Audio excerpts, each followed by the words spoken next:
그런즉 선한 것이 내게 사망이 되었느냐? 그럴 수 없느니라. 오직 죄가 죄로 드러나기 위하여 선한 그것으로 말미암아 나를 죽게 만들었으니 이는 계명으로 말미암아 죄로 심히 죄되게 하려 함이라. 우리가 율법은 생명을 줄 알거니와 나는 육신에 속하여 죄 아래에 팔렸도다. 내가 행하는 것을 내가 알지 못하노니 곧 내가 원하는 것은 행하지 아니하고 도리어 미워하는 것을 행함이라. 만일 내가 원하지 아니하는 그것을 행하면 내가 이로써 율법이 선한 것을 시인하노니. 이제는 그것을 행하는 자가 내가 아니요 내 속에 거하는 죄니라. 내 속에 내 육신에서 선한 것과 하지 아니하는 줄을 아노니 원하는 내게 있으나 선을 행하는 것은 없노라. 내가 원하는 바 선은 행하지 아니하고 도리어 원하지 아니하는 바 악을 행하는도다. 만일 내가 원하지 아니하는 그것을 하면 이를 행하는 자는 내가 아니요 내 속에 거하는 죄니라. 아멘. 네.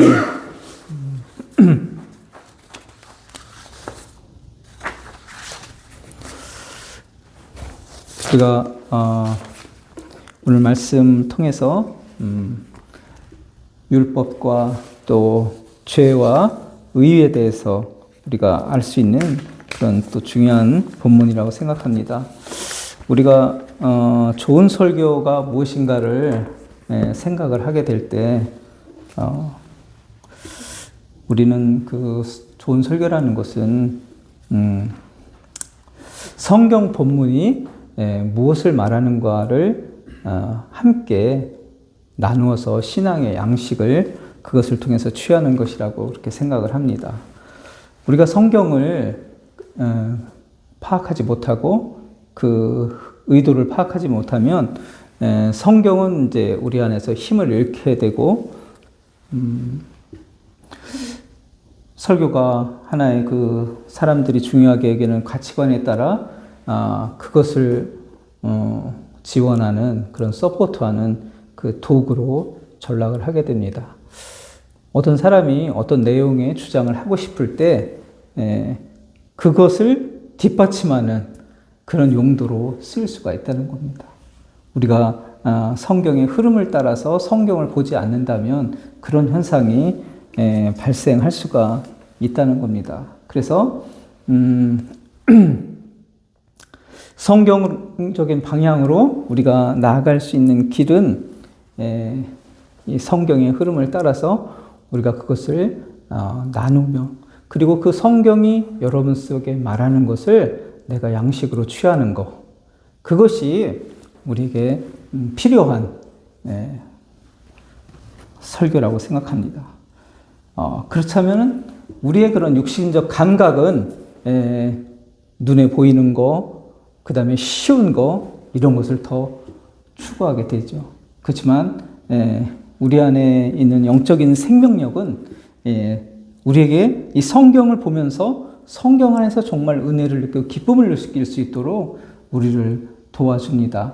그래서 여러분들이 그러한 방향으로 마음을 갖게 되면 그 안에서 성령이 역사해서 정말 이렇게 성경을 바라보는 것이, 그리고 이러한 설교를 내가 듣고 나눌 수 있는 것이 정말 얼마나 귀하고 값진 것인가, 복된 것인가를 여러분들은 더 분명하게 구분하고 알게 될 것이라고 그렇게 생각합니다.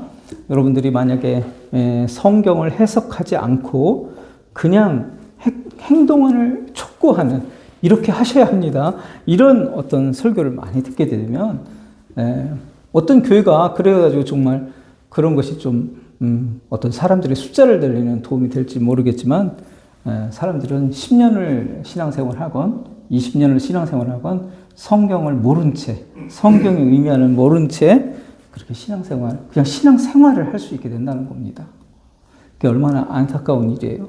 20년을 다녔어도 성경이 말하고자 하는 의도를 파악하지 못하고 율법이 무엇인지, 죄가 무엇인지, 그 다음에 예수님이 왜 우리에게 십자가에서 죽으셨는지를 정확히 설명할 수 없고 내가 그것을 이해하지 못한다면은 우리는 신앙생활을 과연 진정으로 한 사람으로 인정받기는 어려울 것입니다. 그래서 여러분들이 지금 로마서 하는 것은 여러분들에게 어떤 무엇인가를 행동을 막 요구해서 이걸 빨리 당장 해야 됩니다. 이걸 얘기하지는 않는데 여러분들이 우리가 어떤 존재인가를 정말 정밀하게 사도 바울이 설명하고 있습니다. 그래서 우리가 이 말씀을 통해서 이 사도 바울이 어떠한 마음으로 이런 말을 전하고 있는지, 영적인 세계가 어떤 세계인지를 여러분들이 꼭 알고, 이것이 내 인생을 또 살아가는 데 있어서 정말 중요하구나. 눈에 보이는 세상만 우리가 사는 게 아니라 이 영적인 세계를 반드시 중요한 것으로 받아들이면서 그 안에서 내가 어떻게 하나님의 은혜 속에 거하는가를 여러분들이 꼭 알고, 그래서 정말 이 로마서에서 얘기하는 이 복음의 핵심적인 내용들을 정말 마음속으로 영접하고 또 사람들에게 나눠줄 수 있는 그런 여러분들이 되기를 소망하고 바랍니다. 네. 자, 여기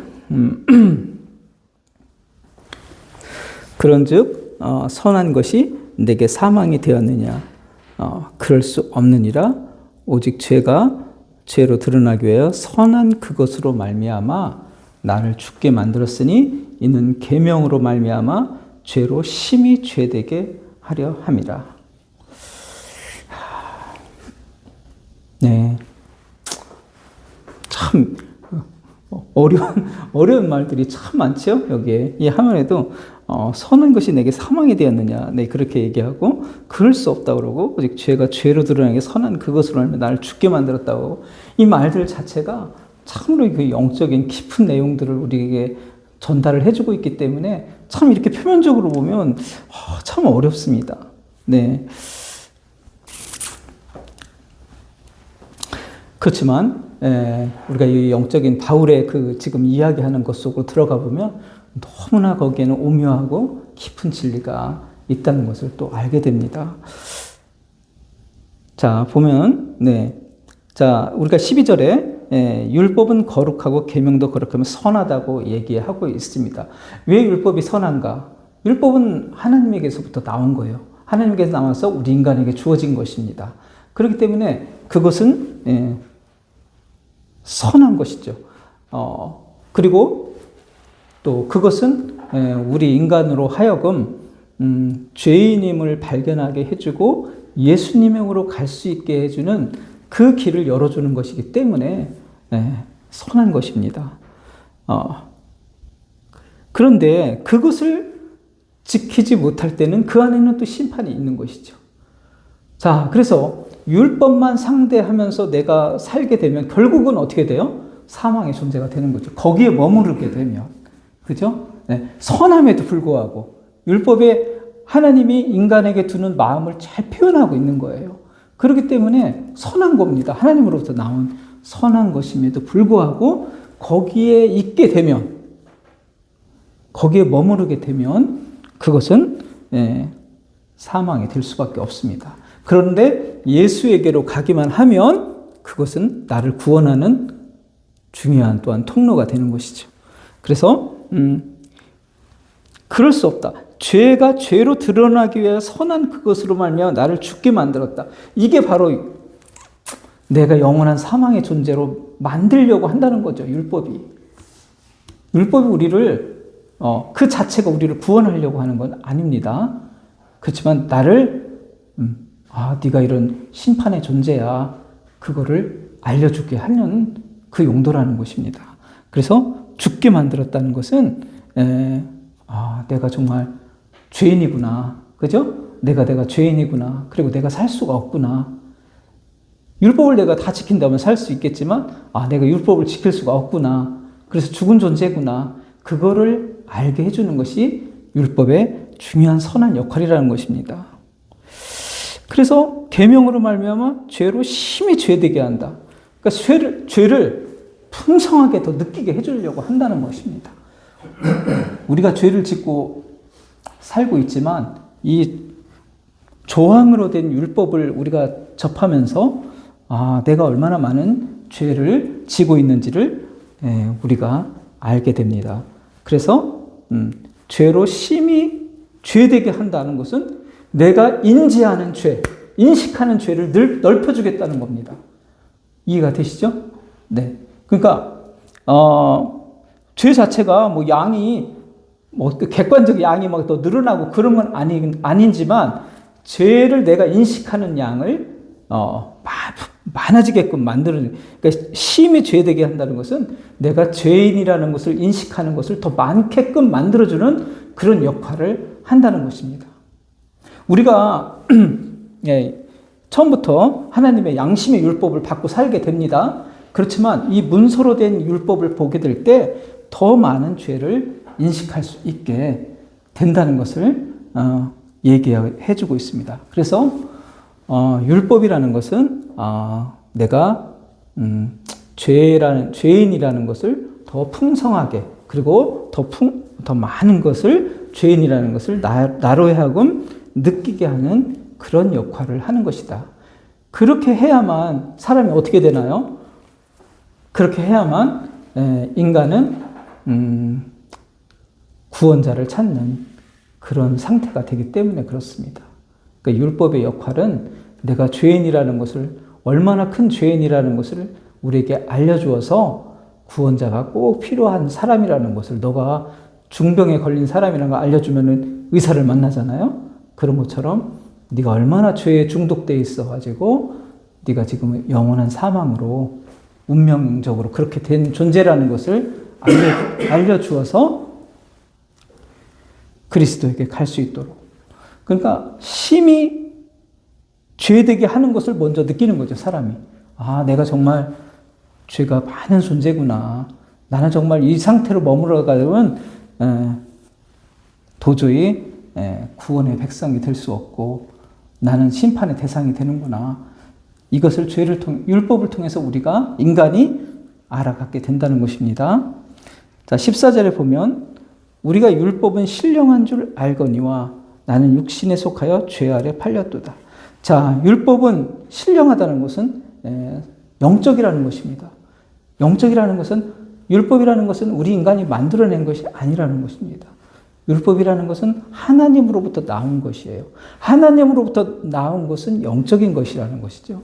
그래서 복음도 영적인 것이고 율법도 영적인 것입니다. 이게 하나님으로부터 우리에게 나온 것입니다. 그래서 율법은 그렇게 영적인 거예요. 그렇기 때문에 우리가 그 영적인 것을 우리 인간이 어떻게 없애거나 그렇게 할 수가 없습니다. 그러나 나는 육신에 속하여 죄 아래 팔렸도다.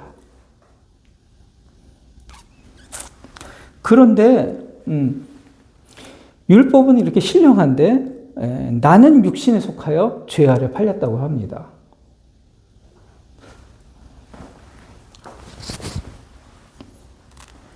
육신에 속하였다. 죄 아래 팔렸다. 그렇게 얘기하고 있습니다. 우리가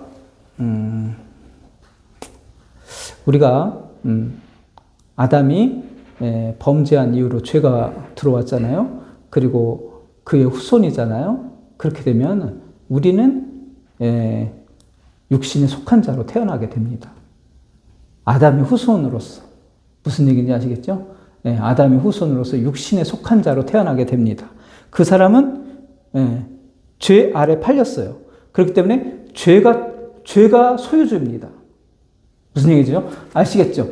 팔렸다라는 것은 죄가 주권을 갖고 있다는 거예요. 죄가 주인이라는 것입니다.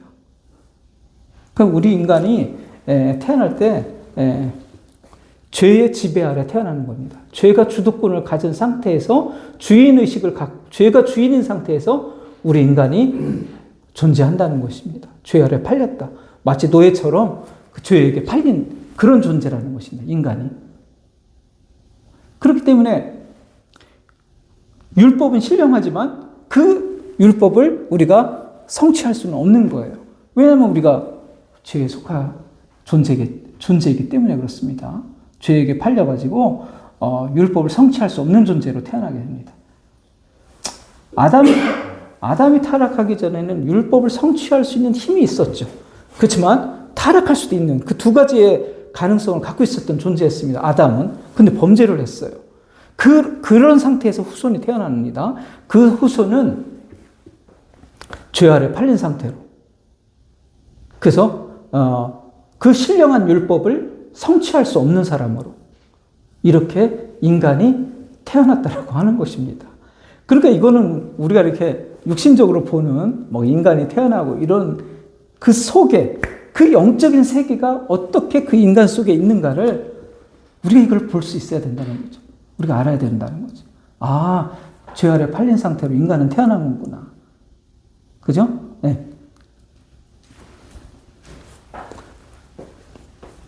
죄가 지배권을 가진 상태로 인간은 태어나게 됩니다. 그런데 그렇지만 그건 뭐냐면 그런 인간이 죄 아래 팔린 인간이 태어난다는 것은 율법을 성취할 만큼의 선을 행할 수 없는 존재로 태어난다는 것을 의미합니다. 무슨 얘기인지 아시겠죠? 그 신령한 율법을 성취할 수 없는 존재로 태어난다는 거예요. 그러니까 그렇지만 그 마음속에서는 완전한 그런 어떤 선 자체가 없다는 건 아닙니다. 제가 얘기하는 것은 우리도 얼마든지 뭐 봉사활동도 하고 더불어 살려고 노력하고 사랑과 인정 있는 삶을 살잖아요. 그죠? 그 선 자체가 없다는 게 아니에요. 타락한 백성이라 할지라도 무슨 얘기인지 알겠죠? 아담의 후손이라도 아예 그냥 막 파괴적으로 막 그냥 이웃을만 해야 하는 그런 존재로 태어난다는 건 아닙니다. 다만 그 선이 율법을 성취할 만큼, 율법의 목표에 도달할 만큼의 선이 아니다. 제가 얘기하는 건 그런 얘기예요. 무슨 얘기인지 알겠죠? 그러니까 우리가 뭐예요? 사람들 막 목표, 뭐 가운, 뭐 이런 거 교실, 뭐 그러면 막 바르게 살자. 뭐 학교 교실에 막 다 써놓잖아요. 그죠? 예. 거짓말 하지 말자. 예절 있는 행동을 하자. 뭐 이런 거 다 써놓잖아요. 그게 뭐냐면 마음에 어느 정도의 선의 그런 어떤 욕망은 갖고 있는 거예요. 사람들이. 하지만 그 성취 수준이 그 도달하는 것이 율법의 요구만큼은 이르지 못한다. 그것이 인간의 한계입니다. 자, 그래서 사람은 15절의 어떤 마음, 15절 한번 보세요. 내가 행하는 것을 내가 알지 못하느니 곧 내가 원하는 것은 행하지 아니하고 도리어 미워하는 것을 행함이라. 그러니까 사람이 바르게 살고 사랑 있는 삶을 사랑하는 그런 사랑 있는 삶을 살고자 하는 그런 마음은 있는 거예요.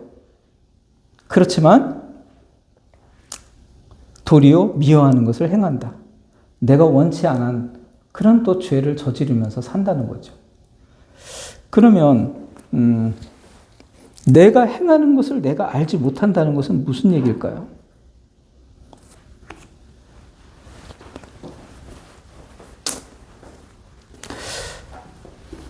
자, 우리가 이것을 이해하기 위해서는 우리가 그 율법이 얘기하는 율법의 범주에 대해서 우리가 생각을 해보도록 하겠습니다.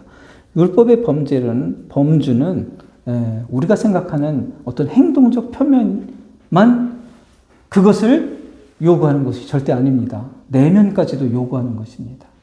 예를 들어서 살인하지 말라 하면은 그게 어떤 사람을 죽이는 행동 그것만을 얘기하는 것이 아니라 그 마음의 동기까지도 다 살인으로 규정한다는 겁니다. 예를 들어서 증오하고 미워하는 그 마음까지도 다 살인으로 정죄한다는 겁니다. 율법의 요구가 그래요. 그러면은 내가 원하는 것은 살인하지 않는 겁니다. 그런데 도리어 미워하는 것을 행해요. 그런데 그것을 내가 알지 못할 때가 많습니다. 내가 그것을 내가 살인하면 안 돼. 그걸 통제를 해야 돼. 그래, 통제하자. 이렇게 하기도 전에 그게 발생한다는 겁니다. 살인이. 여러분들이 만약에 한번 예를 들어볼게요. 여러분들이 어떤 사람과의 대화 속에서 그 사람이 여러분의 어떤 치명적인 약점을 잡고 막 비난한다고 해보세요. 그러면 여러분들 마음속에 생각지도 않았는데 내가 미움이 올라온다. 이걸 통제하자. 이렇게 생각하지도 않았는데 그렇게 준비하기도 전에 벌써 미움이 확 분노가 그죠? 화가 미움이 그냥 스며들잖아요. 그냥 바로 발생을 하잖아요. 그게 내가 이걸 눌러야 되는데 이렇게 생각하기도 전에 그냥 벌써 밉다. 싫다. 그런 게 그냥 내 마음속에 그냥 생기잖아요. 그죠? 네. 정말, 예를 들어서 막 여러분들이 한 여름날에 굉장히 막 목에 갈증이 느꼈는데 어떤 사람이 옆에서 막 너무나 맛있게 수박을 먹고 있다면, 저거 하나 먹고 싶다. 수박 한 조각 먹고 싶다. 그런 마음이 그냥 내가 준비도 안 했는데 그냥 든다는 거죠. 우리 안에 탐심이 그냥 생겨난다는 거죠. 이해가 되시죠? 그러니까 내가 행하는 것을 내가 알지 못하는데 내가 이거를 통제하고 내가 이렇게 막 준비하려고 하기도 전에 그죠? 알지도 못했는데 벌써 살인이 그냥 내 안에 들어와요.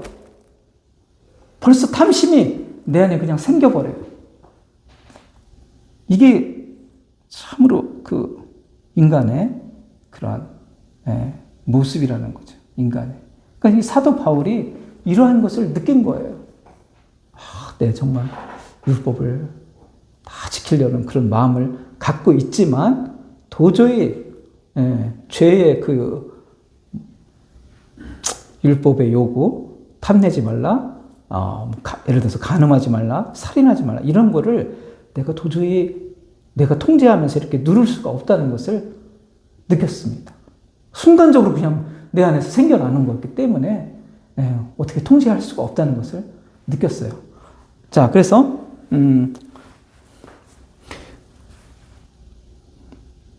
15절이 그래서 이해가 되시죠? 내가 행하는 것을 내가 알지 못한다. 이 표현을 아시겠죠? 내가 인식하기도 전에, 내가 이걸 죄로 인식하기도 전에 벌써 내 안에서 이미 죄가 형성된다는 그런 의미로 지금 하고 있는 이야기입니다.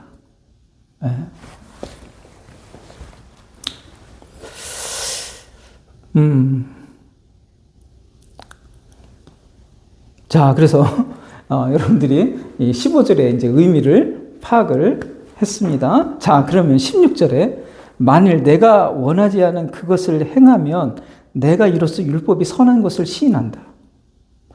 네, 15절을 16절은 또 한 단계 또 더 어려워지는 내용이죠. 만일 내가 원하지 아니하는 그것을 행하면 내가 이로써 율법이 선한 것을 시인한다.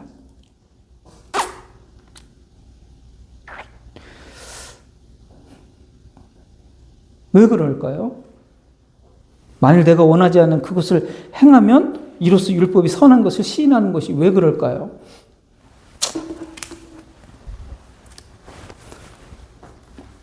자,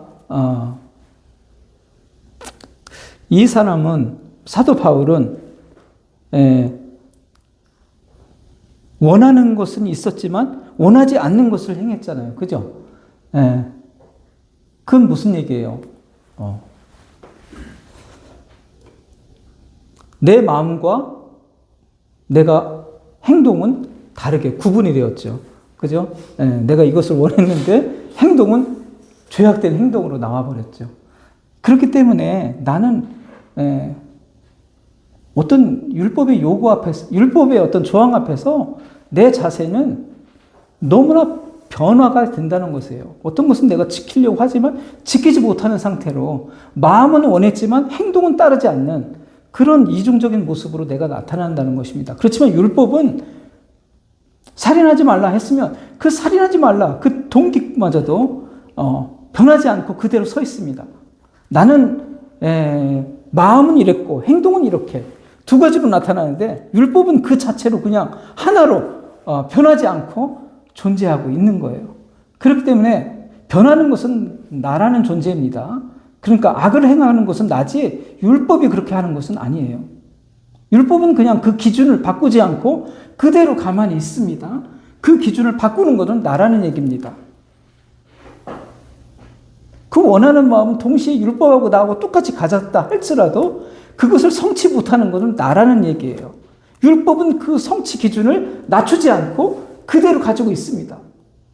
그렇기 때문에 내가 원하면 율법하고 같았지만 내가 행동으로 이루지 못하면 그것은 오히려 정말 율법은 그 기준을 낮추지 않고 그대로 있구나를 증명하는 도구가 된다는 겁니다. 왜냐하면 율법과 나의 마음이 같았다 할지라도 행동의 결과는 너무나 다르잖아요. 율법은 변하지 않고 그대로 있는 건데 나는 그걸 막 변화시켜 버렸잖아요. 그렇기 때문에 정말 율법은 변하지 않고 거룩하고 선하다. 그것을 증명하는 것이 된다. 그런 얘기예요. 율법이 선한 것을 시인하는 거예요. 내가 어떤 죄를 저지른다는 것은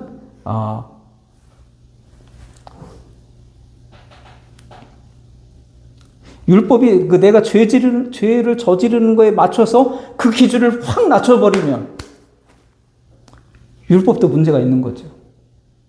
그죠? 나를 죄인으로 만들기 때문에 그 기준을 바꾸지 있지 않기 때문에 선한 것이다. 이해가 되시나요? 네. 기준을 내가 죄인으로 드러나기 때문에 선한 것이다. 왜냐하면 율법이 기준을 안 낮췄기 때문에 내가 죄인이 된 거잖아요. 내가 마음으로 짓는 죄 정도는 율법이 용서해주는 성도로 확 낮춰버렸어요. 그럼 이게 선한 게 아니에요. 바뀌니까. 기준이 바뀌니까.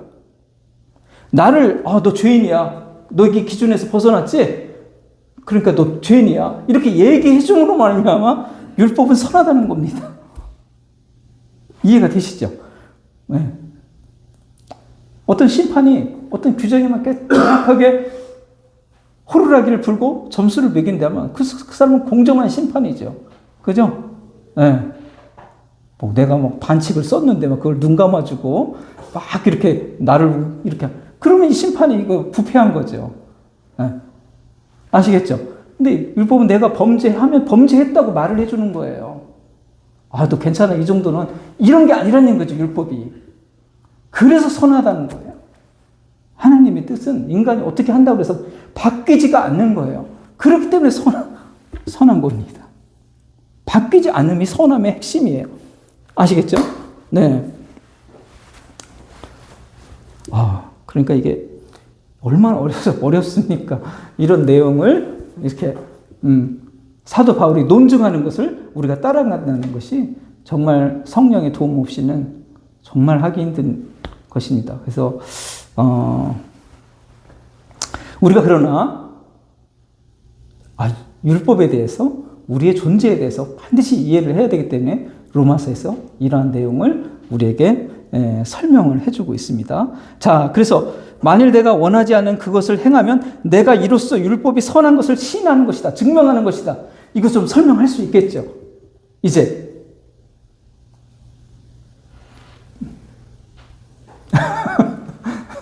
네, 설명했어요. 네, 한번, 이게 이제 우리가 설교 녹화가 되고 있으니까 다시 한번 들어보시고 이 성경 본문을 잘 한번 다시 이해하는 시간 됐으면 좋겠습니다. 자, 그래서 내가 이로써 율법이 선한 것을 시인합니다. 네. 내가 마음은 어떤 것을 원하는데 행동을 그렇게 따라가지 못하는 모습을 통해서 그것을 정죄하는 율법은 선한 것이 됩니다. 왜냐하면 잘못을 범한 건 나였기 때문에 그렇습니다. 네. 자, 왜 그러면 내가 마음을 원했음에도 그것을 할 수밖에 없는가? 17절에 보니까 이제는 그것을 행하는 자가 내가 아니요 내 속에 거하는 죄다. 내 안에 아까 얘기했듯이 우리가 죄 아래 팔렸다고 했잖아요. 내 속에 이미 죄 세력이 주인으로 자리 잡고 있기 때문에 이걸 어떻게 할 수가 없다는 겁니다. 아무리 네가 원해도 그 죄의 세력이 그것을 못하게 만든다는 거예요. 그러니까 우리는 죄를 질 수밖에 없는 그런 존재적 운명을 가지고 태어났다는 것이죠. 네가 죄 아래 팔린 사람이야. 네가 아무리 노력을 해도 그 율법의 요구를 달성할 수 없는 사람이다.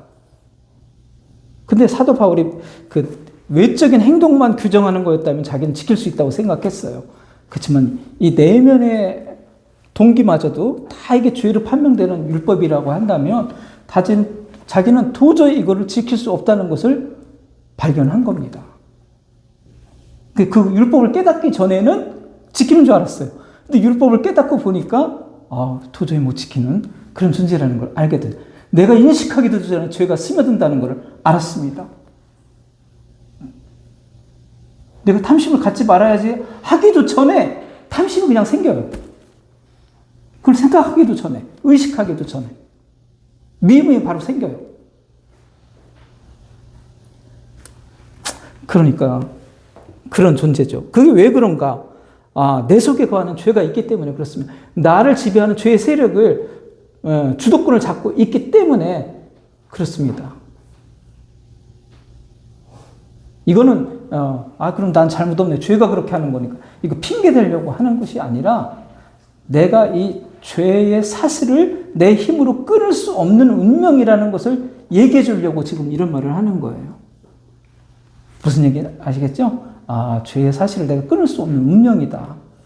그런 존재라는 것을 자기가 설명하려고 이렇게 하는 것입니다. 자, 그래서 18절에 내 속, 곧 내 육신에 선한 것이 거하지 아니하는 줄을 아노니 원함은 내게 있으나 선을 행하는 것은 없다. 자, 아까도 얘기했지만 상대적인 선은 우리 인간에게 있습니다. 그렇지만 율법을 성취할 만큼의 선은 우리에게 존재하지 않고 있는 거예요. 그렇기 때문에 원함은 있어요. 나도 정말 선한 행동을 통해서 율법을 다 지키면서 살고 싶다. 그런 마음은 있지만 선을 행하는 것은 우리가 없습니다. 율법에 사실 10계명 여러분들 이렇게 조항 있잖아요. 난 한 5개는 지키고 5개는 못 지키는 것 같은데 이게 아니에요. 그 어느 조항 하나도 우리가 못 지킵니다. 왜냐하면 마음의 충만한 상태까지를 다 그거를 요구하기 때문에 그래요. 그래서 10계명 너 잘 지키지? 이거 다 지켜야 돼? 이렇게 하는 거는 이 로마서 이 내용을 모르는 사람이에요. 너 다 지켜야 돼. 이렇게. 그리고 지킬 수 있다고 주장하는 사람이 있다면 이 로마서를 전혀 이해를 못하고 있는 그런 사람입니다.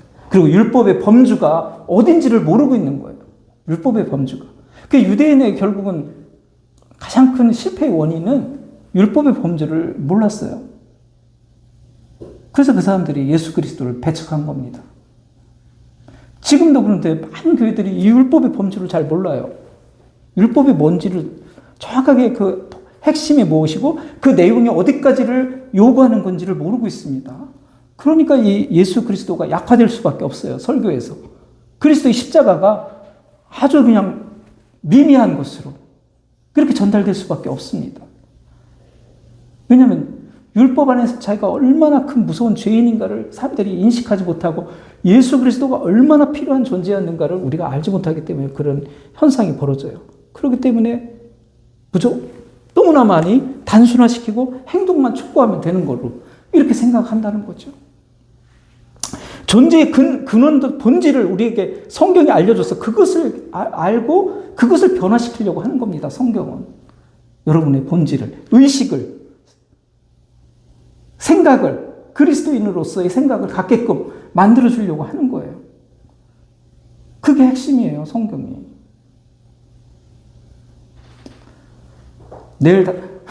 내일 모레 당장 봉사활동에 많이 참여하고 주일 1년 동안에 주일에 한 번도 빠지지 않고 출석하게 만드는 게 목표가 아니라고 말씀드려야죠. 그죠? 그게 목표가 아니에요.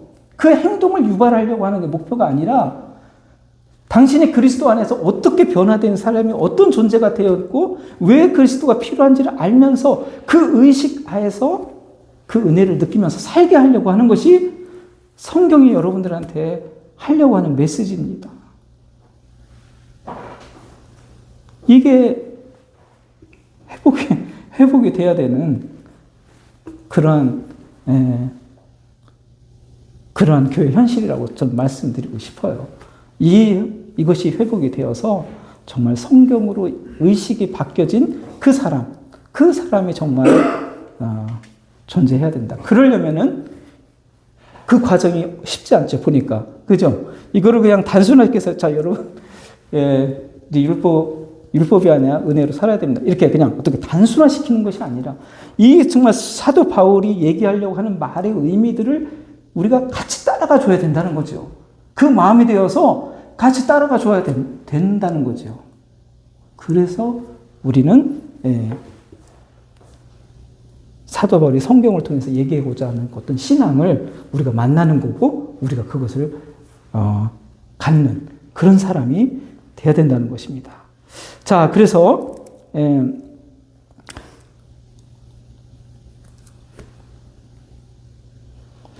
그래서 19절에 보면 내가 원하는 바 선은 행하지 아니하고 도리어 원하지 않은 바 악을 행하는도다. 네, 이거는 우리가 죄인된 행동을 인간이 할 수밖에 없다는 것을 보여주고 있는 그런 말입니다. 자, 20절에 보면 만일 내가 원하지 않은 그것을 하면 이를 행하는 자는 내가 아니요 내 속에 거하는 죄니라. 그러니까 인간의 운명이 얼마나 죄의 노예 속으로 이렇게 잡혀 있는가를 우리가 이렇게 반드시 알으라는 겁니다. 그렇죠? 그러니까 인간 스스로가 아무리 노력해도 안 된다. 왜 안 될까요? 그것은 내 속에 죄가 주인으로 자리 잡고 있기 때문이다. 아시겠죠? 그것은 우리가 눈에 보는 선한 행동을 할 수가 있지만 율법의 근본 동기 내면을 살피는 것까지는 우리가 도저히 이룰 수 없는 그런 존재로 너를 만든다.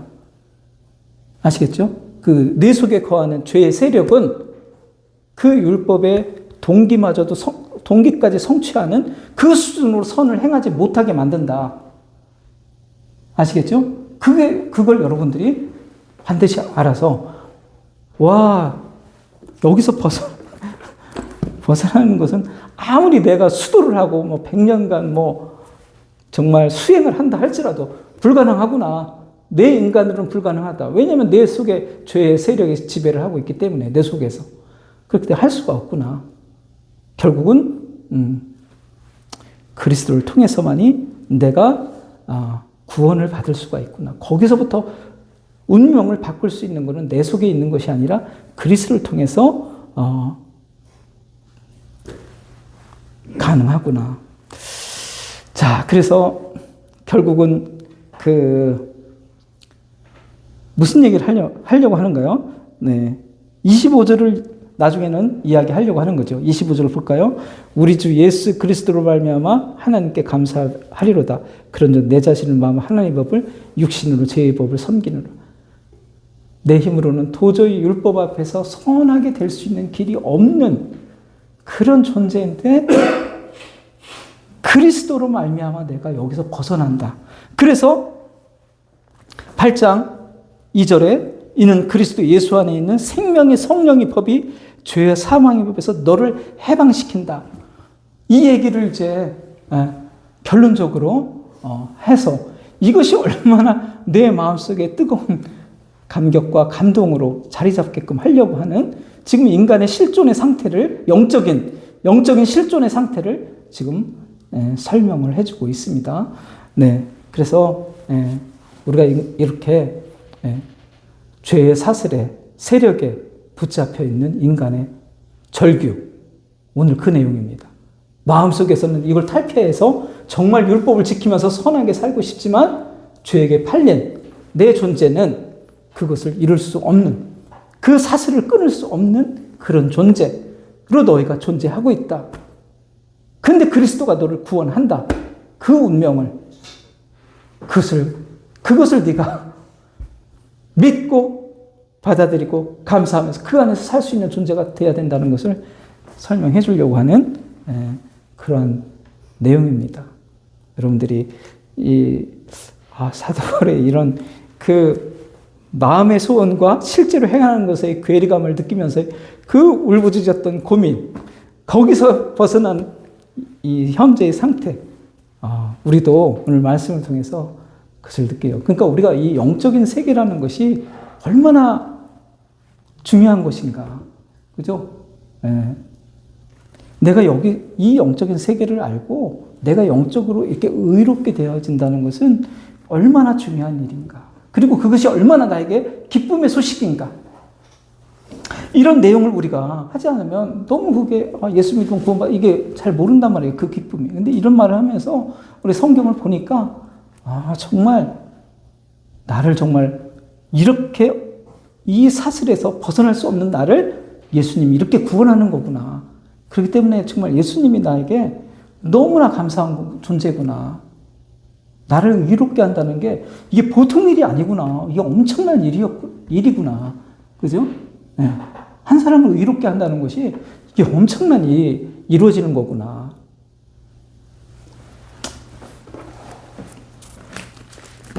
네, 이 성경 말씀을 보면서 내가 어떠한 존재였는데 하나님의 은혜를 통해서 그리스도를 통해서 그 십자가의 피로 인해서 내가 어떻게 되었는지를 알고 그 안에서 정말 영적으로 내가 큰 변화가 이루어졌음을 알고 정말 인생에 너무나 귀한 역사가 내 안에서 이루어졌음을 여러분들이 기억하면서 진정으로 그리스도를 감사하고 기뻐할 수 있는 그 마음으로 살아가는 여러분 되시기를 축원합니다.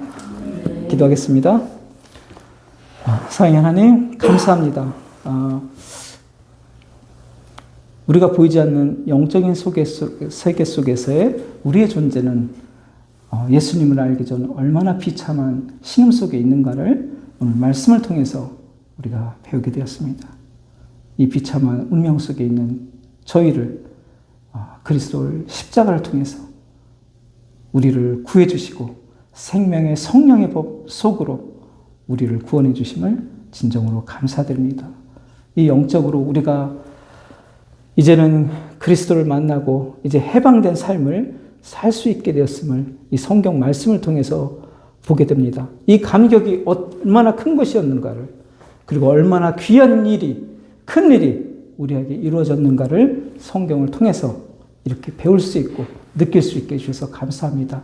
이 은혜가 지배하는 이 삶을 이 기쁨의 삶을 이 감사의 삶을 우리가 계속하여 살아가고 그 안에서 그리스도의 그 귀한 십자가의 은혜가 얼마나 소중한지를 늘 느끼며 살아가는 우리 삶이 될 수 있도록 도와주시옵소서. 감사드리며 예수님의 이름으로 기도드립니다.